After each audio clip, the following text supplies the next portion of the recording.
বঙ্গোপসাগরে আবারও লঘুচাপ, দেশে বৃষ্টিপাতের প্রবণতা বাড়তে পারে। এদিকে বিএনপি দুই গ্রুপের সংঘর্ষ, মাদ্রাসা শিক্ষার্থীর মৃত্যু। জানাবো আমেরিকার টাইম টেলিভিশনকে যেভাবে টার্গেট করেছিল হাসিনা সরকার। মার্কিন প্রেসিডেন্টের সঙ্গে বৈঠকে বসবেন ডক্টর ইউনূস। এবং সর্বশেষ জানাবো খালেদা জিয়ার সঙ্গে সিনিয়র সাংবাদিক মুশফিকুলের সাক্ষাৎ। শুনছিলেন সংবাদ শিরোনাম, এবারে বিস্তারিত। বঙ্গোপসাগরে আবারও লঘুচাপ, দেশে বৃষ্টিপাতের প্রবণতা বাড়তে পারে।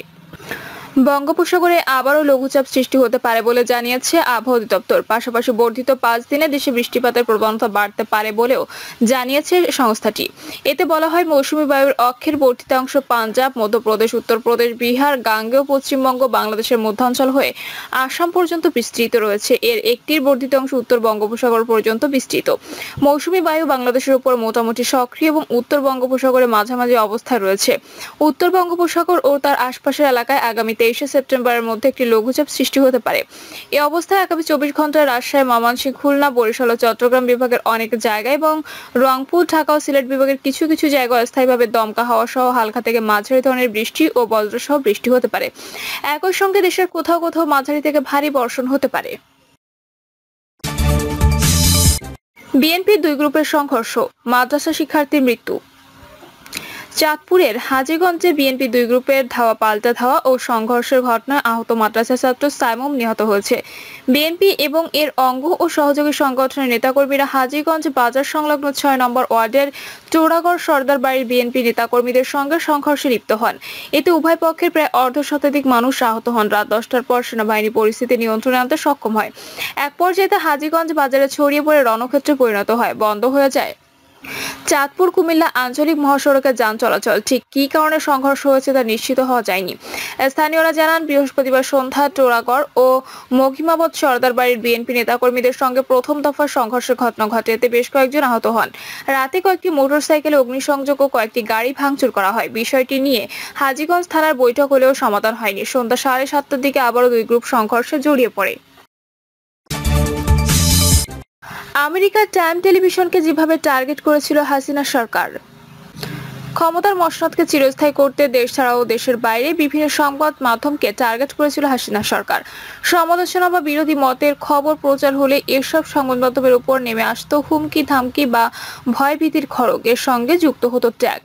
শুধু যুক্তরাষ্ট্রে বাংলাদেশি কমিউনিটির জনপ্রিয় টাইম টেলিভিশনের শান দৃষ্টির শিকার হয়েছিল হাসিনা সরকারের বিভিন্ন ধরনের ভয়ভীতি অপপ্রচার ছড়িয়েও টাইম টেলিভিশনের কণ্ঠরোধ করতে না পেরে শেষ পর্যন্ত কালো তালিকাভুক্ত করা হয়েছিল টাইম টেলিভিশনকে। প্রবেশাধিকার নিষিদ্ধ করা হয়েছিল তৎকালীন সরকার প্রধানের যে কোনো অনুষ্ঠানে। জানা গেছে, সাবেক প্রধান বিচারপতি এস.কে. সিনহা যুক্তরাষ্ট্রে অবস্থানকালে তার প্রথম সাক্ষাৎকার গ্রহণ করে টাইম টেলিভিশন। বিষয়টি সরকারের গোচরীভূত হওয়ার পরপরই টাইম টেলিভিশন ও এর সিইও আবু তাহেরের বিরুদ্ধে শুরু হয় বিভিন্নমুখী অপপ্রচার।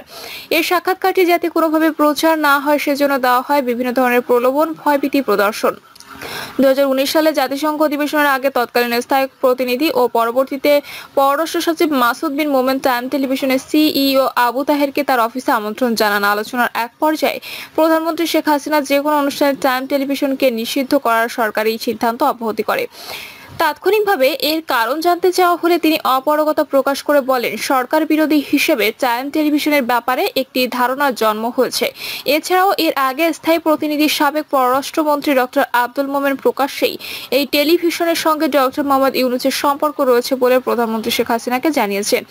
কোনো ধরনের প্রমাণ ছাড়া শুধুমাত্র ধারণার বশবর্তী হয়ে একটি টেলিভিশনের চ্যানেল ও এর সিইওর বিরুদ্ধে সরকারি সিদ্ধান্তের প্রতিবাদ করে আবু তাহের সেদিন বেরিয়ে এসেছিলেন। এ সময় সেখানে তৎকালীন প্রেস কাউন্সিলর নূরে এলাহি মিনা উপস্থিত ছিলেন। এ বিষয়ে টাইম টেলিভিশনের প্রধান আবু তাহেরের সঙ্গে যোগাযোগ করা হলে তিনি বলেন, 2014 সালে টাইম টেলিভিশনের যাত্রা শুরু করে। তখন থেকে বিভিন্ন প্রক্রিয়ায় এর কণ্ঠরোধ করার চেষ্টা করা হয়েছে। এর মধ্যে ছিল হুমকি, ধামকি। এর বাইরে তৎকালীন স্বাস্থ্যমন্ত্রী নাসিমের ছেলের বিপুল সম্পত্তির খবর প্রচার করেছিল টাইম টেলিভিশন, যা ছিল সরকারি চক্ষুশীলের অন্যতম কারণ। তিনি বলেন, 2019 সাল থেকে টাইম টেলিভিশনকে শেখ হাসিনার যে কোনো অনুষ্ঠান স্থলে প্রবেশের নিষেধাজ্ঞা দেওয়া হয়।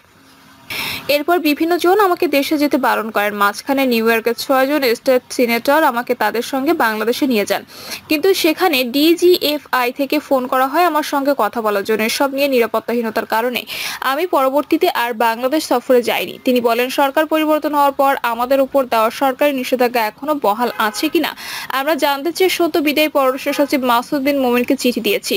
পররাষ্ট্র মন্ত্রণালয় সূত্র জানায়, গত 30 আগস্ট পররাষ্ট্র সচিবকে দেওয়া চিঠিতে বলা হয়, আপনার সদয় অবগতির জন্য জানাতেও চাই যে বাংলাদেশের সরকার প্রধান হিসেবে সাবেক প্রধানমন্ত্রী শেখ হাসিনা নিউ ইয়র্ক তথা যুক্তরাষ্ট্র সফরকালীন সময়ে জনপ্রিয় চ্যানেল টাইম টেলিভিশন এবং সাংবাদিক হিসেবে আমাকে 2019 সাল থেকে তার যে কোনো সভা সমাবেশ অনুষ্ঠান ও সংবাদ সম্মেলনে নিষিদ্ধ করা হয়েছিল। সেই সময় আপনি জাতিসংঘে বাংলাদেশের স্থায়ী প্রতিনিধি ছিলেন এবং সেই সিদ্ধান্তের বিষয়টি আপনি আমাকে ডেকে নিয়ে অবহিত করেছিলেন আপনার কর্মস্থল জাতিসংঘের বাংলাদেশ মিশন অফিসে।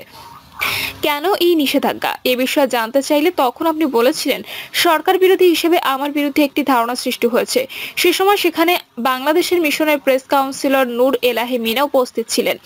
আমি প্রশ্ন করেছিলাম, প্রমাণ ছাড়া কেবলমাত্র অনুমান বা ধারণা থেকে একজন সাংবাদিক এবং একটি মিডিয়াকে সরকার প্রধানের খবর সংগ্রহ করতে নিষেধ করা কতটুকু গণতান্ত্রিক ও যৌক্তিক? আপনি বলেছিলেন, এটা সরকারের সিদ্ধান্ত। বাংলাদেশের শাসন ক্ষমতায় পরিবর্তন আসার প্রেক্ষিতে সেই নিষেধাজ্ঞা এখনো বহাল বা কার্যকর আছে কিনা বিষয়টি আমাদের জানা প্রয়োজন। আশা করি ব্যাপারটি খোলাসা করে বাধিত করবেন। সূত্র বলছে, নিউ ইয়র্ক স্থানীয় সময় শুক্রবার রাতে চিঠিটা পাঠানো হয়। কয়েক ঘন্টার মধ্যে অর্থাৎ শনিবার বাংলাদেশ সময় রাতেই জবাব পাঠান সচিব। তিনি সচিব হিসেবে শেষ অফিস করেন। টাইম টিভি সিইও আবু তাহেরকে পাঠানো বার্তায় বিদায়ী পররাষ্ট্র সচিব লেখেন, প্রিয় তাহের ভাই, আশা করি ভালো আছেন। আমি নিশ্চিত করছি যে এখন আর সেই বিধিনিষেধ নেই। মুক্তভাবে সংবাদ সংগ্রহে আপনাকে স্বাগতম। মার্কিন প্রেসিডেন্টের সঙ্গে বৈঠকে বসবেন ডক্টর ইউনূস। মার্কিন প্রেসিডেন্ট জো বাইডেনের সঙ্গে বৈঠকে বসছেন অন্তর্বর্তী সরকারের প্রধান উপদেষ্টা ডক্টর মোহাম্মদ ইউনূস। নিউ ইয়র্কে জাতিসংঘের সাধারণ পরিষদের অধিবেশনের ফাঁকে আগামী মঙ্গলবার এই বৈঠক হওয়ার কথা রয়েছে।